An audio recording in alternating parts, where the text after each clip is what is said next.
Apply. A world divided by faith, power, and ambition, where swords clashed, kingdoms rose, and legends of knights were carved into stone. Apply. The Crusades, tales told for centuries as stories of glory, faith, and honor. But behind the shimmering armor and beneath the towering walls of castles and holy cities, apply, lies a darker truth, one filled with betrayal, greed, and secrets buried deep in the sands of time. Tonight, apply, we peel back the shining veil of history and step inside the blood-soaked pages of the Crusades, where knights were not just noble warriors, apply, but pawns in a game far greater than themselves. If you love uncovering mysteries hidden in the shadows of history, then stay with us. Apply. And before we begin this journey through the unknown, don't forget to subscribe, like, apply, and share your thoughts in the comments below, because the past is never just the past, it still echoes in us today. The Crusades have often been painted as a clash of civilizations, apply, a war of faiths, a struggle between Christian and Muslim worlds for control of the Holy Land. Yet, when we look beyond the sermons of priests and the calls of popes,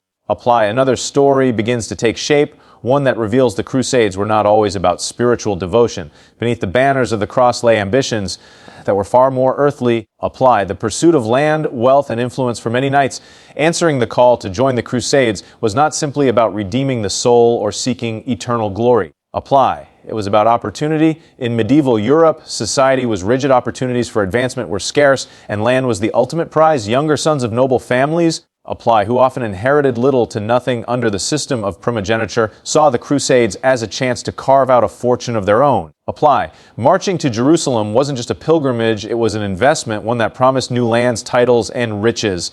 The church promised absolution of sins, apply, but kings and lords promised something more tangible: spoils of war. Cities that fell to Crusaders were stripped of their treasures, their homes looted, their markets emptied. Apply. When the city of Jerusalem fell in 1099, eyewitness accounts tell us that knights did not hesitate to ransack palaces, seize gold, apply, and take possessions that once belonged to their enemies. The so-called holy mission was quickly entwined with the lust for material gain. Apply. Even the leaders of these holy wars were not immune to the temptation of power and wealth. Crusade after crusade, the lines between faith and ambition blurred. Apply. Some lords fought less for the glory of God and more to establish their dominance in newly conquered lands. Apply. The Crusader states, carved into the Middle East like new kingdoms, became a testament to this drive. Lands seized from the locals were handed out as rewards. Apply. Transforming soldiers of Christ into feudal rulers. Castles rose across foreign soil, not as humble sanctuaries of worship, but as strongholds of military control and symbols of power. Apply. This hunger for gain often led to shocking betrayals of the very faith that supposedly bound the Crusaders together. In 1204,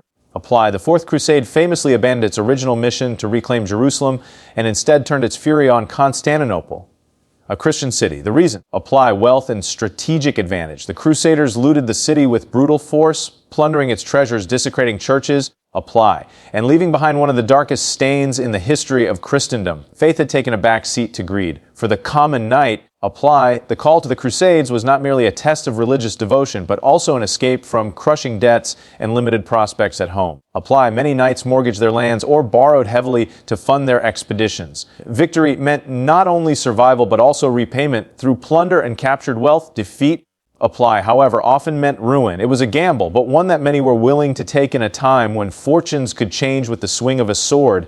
And yet, apply, these material ambitions did not diminish the power of the church's rhetoric. Priests preached salvation, popes promised forgiveness. Apply, and the faithful marched with the belief that they were chosen by God. But behind these words was a practical reality. Faith was the spark, but greed kept the fire burning. Apply. The Crusades cannot be understood as simply holy wars of belief. They were also wars of profit, of ambition. Apply, of men seeking their share of power in a world where faith and fortune walked hand in hand. The truth hidden behind the shining image of the knight in armor, apply, is that the Crusades were as much about seizing the treasures of this world as they were about securing a place in the next. The image of the knight, polished in shining armor, apply, riding fearlessly into battle with a cross upon his chest, has long been celebrated in songs, paintings, and tales passed down for centuries. Apply. We are taught to imagine them as noble defenders of faith, guardians of the weak, and paragons of chivalry. But when the veil of legend is lifted, apply, a very different story emerges, one that reveals knights were not always noble, and that the Crusades became as much a theater for greed and brutality as they were for piety. Apply. For many knights, the call to join the Crusades was not an act of selfless devotion, but a chance to advance personal ambition. Apply. They were promised not only forgiveness of sins, but also the right to seize whatever they could claim by the sword. Behind their banners of the cross, apply. Many knights acted not as saints of battle, but as opportunists eager for gold, land, and power. Cities that surrendered were often met with massacres. Apply. And those who had placed their faith in mercy were betrayed. The same knights who swore oaths to protect pilgrims and the faithful often turned their weapons against unarmed men, women. Apply. And children. When Jerusalem fell in 1099, chroniclers described streets flowing with blood not as a noble victory, but as a chilling display of cruelty. Apply. The knights who entered the city under the name of God unleashed slaughter upon its inhabitants regardless of faith or age. Muslims, Jews, apply, and even Eastern Christians were cut down indiscriminately. These were not the actions of protectors but conquerors reveling in power. Apply. The contradiction between their holy mission and their savage behavior was striking, and yet it was brushed aside as divine justice in the chronicles of the victors. Apply. Even outside of battle, knights often betrayed the ideals of chivalry. They were expected to be loyal, to serve honorably, and to defend the defenseless. But on campaign, apply. They pillaged villages, extorted peasants, and seized supplies from the very people they claimed to defend. Many knights treated the journey not as a pilgrimage, but as an extended raid, apply, where survival and enrichment justified any act. For the poor and powerless caught in their path, the crusading knight was not a savior, but a terror. Apply. Greed also corrupted the knightly orders that would rise to prominence during the Crusades. Groups like the Knights Templar or the Hospitallers were formed with vows of poverty, chastity, apply, and devotion. But over time, they accumulated vast wealth, controlled trade, and even rivaled kings in influence. Apply. Ordinary knights followed the same path on a smaller scale. The vow of service was quickly overshadowed by the pursuit of profit. Apply. The image of the humble warrior of God crumbled under the weight of corruption and self-interest. The struggle for land was relentless. Apply. Crusaders who captured territories in the Holy Land often behaved like feudal lords, ruling harshly over the people they conquered. They imposed taxes, seized property, apply, and demanded loyalty under threat of violence. Some knights, far from defending the cross, abandoned their vows altogether, apply, deserting their comrades once their pockets were full or their interests were no longer served. The Crusades, for them, were never about faith. They were about opportunity, apply, and they used the excuse of holy war to justify whatever crimes they committed.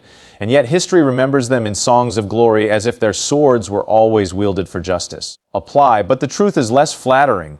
The shining armor was often stained with the blood of innocents, and the code of chivalry was as often broken as it was honored. Apply. For every knight who may have lived by the virtues we imagine, there were many who turned the Crusades into a stage for personal gain, using God's name as a cloak for ambition. Apply. The Crusades revealed that knights, like all men, were fallible, torn between the ideals they professed and the darker impulses they often followed. Apply. Their story is not one of simple nobility, but a contradictions, faith wrapped in violence, honor buried beneath greed, and the myth of chivalry overshadowed by the harsh reality of war. Apply. When we think of war, we imagine armies clashing on open fields, soldiers fighting soldiers, battles decided by strength and strategy. Apply. But the Crusades were not just wars between knights and warriors, they were tragedies that swallowed entire populations. Behind the banners of holy conquest, apply, it was not only soldiers who paid the price, but ordinary men, women, and children who became the forgotten victims of a brutal age. Apply. The tales of glorying chronicles often omitted the cries of the defenseless, yet the shadow of their suffering lingers through history. Apply. When the armies of the First Crusade marched into the Holy Land, their zeal was not restrained by mercy. As Jerusalem fell in July 1099, the city turned into a nightmare. Apply. Contemporary accounts describe scenes so horrifying they seem almost unimaginable. Civilians cut down in the streets, people slaughtered inside their homes. Apply. And holy places desecrated by violence. Men were hacked apart, women were not spared, children were trampled in the chaos. Blood was said to flow ankle deep through the narrow lanes. Apply. The knights who had sworn themselves to God's cause showed no hesitation in unleashing terror on all who stood before them. Apply. The fall of Jerusalem was celebrated in Europe as a triumph of faith, but for those who lived and died there, it was a massacre of the innocent. Apply. And Jerusalem was not the only city to endure this fate. As Crusaders advanced, towns and villages along the way were stripped bare. Entire communities, whether Muslim, Jewish, apply, or even Christian, suffered under the indiscriminate hand of conquest. Hunger, disease, and fear became constant companions of the civilian populations. Refugees fled by the thousands. Apply. Their lives appended not by divine destiny, but by the greed and violence of men who claimed to act in God's name. It was not only in the Holy Land. Apply. Long before the Knights reached Jerusalem, massacres unfolded across Europe itself. Jewish communities in the Rhineland, peaceful towns along the Rhine River, Apply, were brutally attacked by bands of crusaders. They were accused of siding with the enemy, condemned for their faith, and slaughtered in the name of cleansing Christendom. Apply, entire families were wiped out, their homes looted, their synagogues burned. Apply, these massacres were not battles. They were organized atrocities that revealed how quickly holy fervor could turn into mob violence. For civilians trapped within besieged cities, Apply, life became a slow torment. Siege warfare in the medieval world was merciless. Food and water were cut off. Diseases spread and desperation filled the air. Apply, parents watched their children starve while armies camped outside their walls waiting to break through. When the gates finally fell, few were spared. Apply, knights entered not as liberators but as executioners, and civilians bore the brunt of their wrath. Apply, the suffering of civilians was not merely collateral damage, it was often intentional. Terror was a weapon. By massacring entire populations, Apply, Crusaders sent a clear message to neighboring cities: resist and perish, or surrender and submit. Fear was as much a tool of conquest as the sword.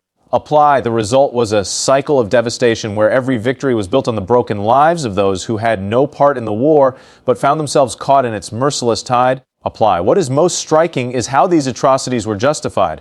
Chroniclers of the age, writing from the victor's side, often framed massacres as divine justice. Apply, the will of God carried out by holy warriors. The deaths of innocents were erased under the language of destiny and salvation. In reality, behind the lofty words, Apply, there was only blood and silence. The Crusades remind us that history is not just the story of kings, generals, or knights. Apply, it is also the story of countless nameless civilians, the shopkeepers, the farmers, the children, who lost everything when war came to their doorstep. Apply, their voices were rarely recorded, their lives often dismissed, but without them, the true cost of the Crusades can never be understood. Apply, the dark truth of these holy wars is that while they promised salvation, they delivered devastation. Civilian lives, uncounted and unremembered, Apply, were consumed by a conflict that claimed to be about God, but so often was driven by men's hunger for power. Apply, their suffering is the silent testimony that stands against the myth of glory. In the grand retelling of the Crusades, Apply, the story is often painted in stark black and white, Christian knights clashing with Muslim warriors in a battle of faiths. Yet, when we step closer to the fine details of history, Apply, those clear lines blur into shades of gray. The Crusades were not a single unbroken march of righteous devotion. They were messy, political, and filled with contradictions. Apply, one of the darkest and most fascinating truths is that the so-called holy warriors often made deals with the very enemies they were sworn to destroy. Secret alliances, Apply, forged in whispers and shadows, were the currency of survival and ambition. Knights, kings, and lords who marched under the cross were also men bound by hunger, greed, and pragmatism. Apply, in the blistering heat of the Middle East, far from their homelands, armies struggled with dwindling supplies, disease, and the sheer exhaustion of constant war. When desperation set in, Apply, ideals gave way to reality. It was not uncommon for Crusader leaders to negotiate truces with Muslim rulers, exchanging peace for food, gold, or safe passage. Apply. Sometimes these deals were temporary, broken as soon as the opportunity for advantage arose. But in those fragile agreements, the myth of unshakable devotion cracked wide open. Apply. One of the most striking examples came during the First Crusade. As the Crusaders pushed toward Jerusalem, Apply, leaders made arrangements with local Muslim commanders to secure supplies and avoid costly battles. These agreements, often hidden from the eyes of ordinary soldiers, Apply, revealed how flexible the ideals of faith could become when survival was at stake. Knights who had sworn to purge the land of infidels found themselves sitting across tables from them. Apply, sharing bread and striking bargains. Later, during the Third Crusade, the rivalry between Richard, the Lionheart of England, and Saladin, the great Muslim leader, Apply, produced a strange mix of ferocity and respect. They fought with unrelenting passion on the battlefield, yet off the field there were gestures of chivalry and moments of negotiation. Apply. Richard even proposed a marriage alliance between his sister and Saladin's brother, a union that would have bound Christian and Muslim bloodlines together. Apply. Though the marriage never took place, the very idea reveals how pragmatic rulers could be when confronted with the realities of war. Faith was powerful, but politics was often stronger. Apply. The Knights Templar and other crusading orders, known for their vows of loyalty and devotion, were also no strangers to hidden agreements. Stationed in the Holy Land for generations, Apply, they became deeply entangled in its politics. They collected tribute, negotiated truces, and sometimes even protected Muslim caravans for payment. For them, apply. Survival and influence required flexibility, even if it meant compromising the ideals they publicly defended. These alliances were not always born of desperation. Apply. Sometimes they were tools of ambition. Crusader lords in the newly founded Crusader states often played a dangerous game. Apply. Balancing their relationships with neighboring Muslim rulers to secure their own positions of power, they struck deals that allowed trade to flourish across religious lines. Apply. Enriching themselves while keeping their enemies close. To the ordinary faithful back in Europe, the Crusades were a sacred mission. But for those in the thick of it, apply. They were as much about politics and profit as they were about God, and these betrayals were not one-sided. Muslim rulers, too, apply, sometimes saw advantage in supporting one Crusader faction against another. They fueled rivalries, played enemies against each other, and ensured that no single power grew too strong. Apply. The Holy Land became less a battlefield of faith and more a chessboard of shifting alliances, with pawns sacrificed and kings maneuvering in the shadows. Apply. For the ordinary knight or pilgrim who believed they were marching on a mission of divine justice, these secret dealings would have been shocking. Apply. But for the lords and commanders who led them, survival and ambition outweighed dogma. The Crusades, beneath the glittering tales of faith and valor, apply, were riddled with compromises that reveal the uncomfortable truth. The walls of faith were not unbreakable. They bent, they cracked, apply, and sometimes they collapsed entirely under the weight of human ambition. The story of secret alliances reminds us that history is never as simple as it seems. Apply. The Crusades were not just holy wars. They were a stage where kings and knights played dangerous games, cloaking ambition in the language of God. Apply, while their hands quietly struck bargains in the dark. From the blood-soaked battlefields of the Crusades, where faith and ambition collided, apply, rose organizations unlike anything Europe had ever seen. They were not ordinary armies, nor were they simply bands of knights bound by loyalty to a king. Apply. They were religious orders sworn to vows of poverty, chastity, and obedience, yet they wielded unimaginable power, wealth, and influence. Names like the Knights Templar apply. The Hospitallers and the Teutonic Knights became legendary, etched into both the myth and shadow of medieval history. To some, they were holy protectors. To others, apply. They were ruthless power brokers cloaked in the garb of religion. Their rise during the Crusades is one of the most fascinating and chilling legacies of that era. The Knights Templar, apply, perhaps the most famous of them all, began with humble origins. Formed to protect pilgrims traveling to the Holy Land, they took solemn vows to live as poor warriors of Christ. Apply. Their white mantles adorned with a red cross became a symbol of sacrifice and service. Yet, as battles raged and kingdoms shifted, the Templars grew far beyond their original mission. Apply. Donations from nobles, rewards from kings, and treasures seized in war transformed them into one of the wealthiest organizations in medieval Europe. Apply. They were not just knights. They became bankers, landowners, and political players whose reach extended from Jerusalem to Paris and beyond. The Hospitallers followed a similar path. Apply. At first, they were dedicated to caring for the sick and wounded, a holy mission of compassion. But the brutal reality of the Crusades hardened them.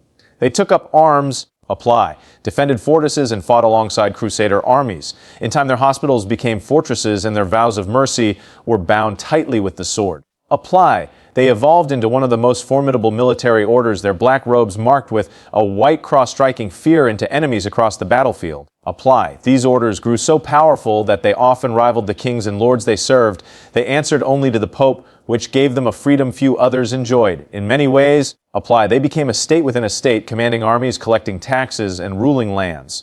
For the common people, apply. They appeared as untouchable forces, warriors of God who lived above the rules that bound ordinary men. For rulers, they were both allies and threats. Apply. A reminder that faith could wield as much power as any crown. But with power came suspicion. Whispers spread of the Templars' secret rituals. Apply. Of hidden treasures buried beneath their fortresses, of knowledge too dangerous to be shared. Legends grew that they possessed relics of unimaginable power, even the Holy Grail itself. Apply.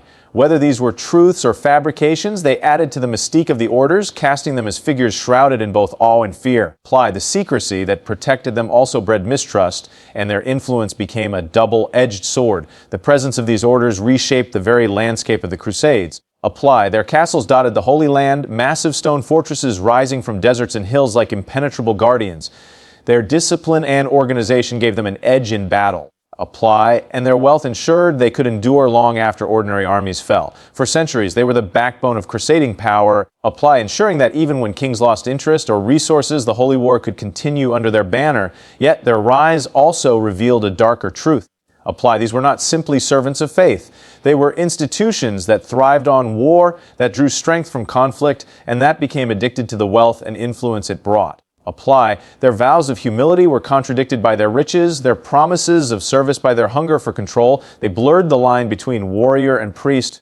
Apply. Between faith and politics until they became something entirely unique and entirely dangerous. In the end, their power would lead to their downfall. But during the Crusades, apply. Their rise marked a turning point in history. Knights who once fought for personal glory or feudal duty became part of vast organizations whose reach extended across continents. Apply. Their influence was so great that they shaped not just battles, but the very course of kingdoms. The Crusades may have been fought in the name of God, apply, but the legendary orders ensured they were also fought in the name of power, a legacy that would outlive the wars themselves.